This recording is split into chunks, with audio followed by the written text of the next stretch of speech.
क्रांति नगर में आए हैं और हमारे दोस्त हैं जलाल साहब, जनाब यही लगाते हैं माशाल्लाह, मेहनत मजदूरी कर रहे हैं और इनके बेटे हाफिज कुरान है, उनको हमने कुरान पाक गिफ्ट करना है। कुरान पाक एक ऐसी किताब है जो अल्लाह के यहाँ महफूज है और अल्लाह ने इसकी कसम दी है, इसको कोई बदल नहीं सकता। अगर हम इस पर अमल करें तो हमारी ज़िंदगी बदल सकती है। मैं क्या बयान करूँ सल्लल्लाहु अलैहि वसल्लम की शान में, अल्लाह ने सब कुछ नाज़िल कर दिया है कुरान में। मायशा से किसी ने पूछा आपसे सल्लम की सीरत क्या है, तो मायशा फरमाती है कुरान कुरान।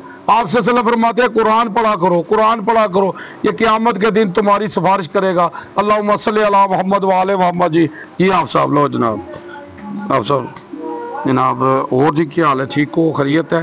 हुण आप साहब तुसी माशाअल्लाह हाफिज हो, तुसां साडे नाल हुण एक वादा करना है कि सुबह उठ के ना तुसां ने ना जनाब कुरान दी आयत नूं समझ के पढ़ना है, क्योंकि आप सल्लल्लाहु अलैहि वसल्लम फरमाते ने जिसने कुरान दी आयत नूं पढ़ के समझे है ना, उसने सुरख ऊंट अल्लाह दी राह ते सदका कीता है। ते वादा कर दो साडे नाल हैं जी?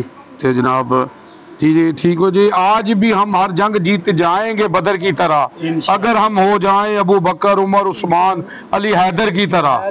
अल्लाहुम्मा सल्ली अला मुहम्मद व आले मुहम्मद। यूजी न्यूज़ जावा जी जेल।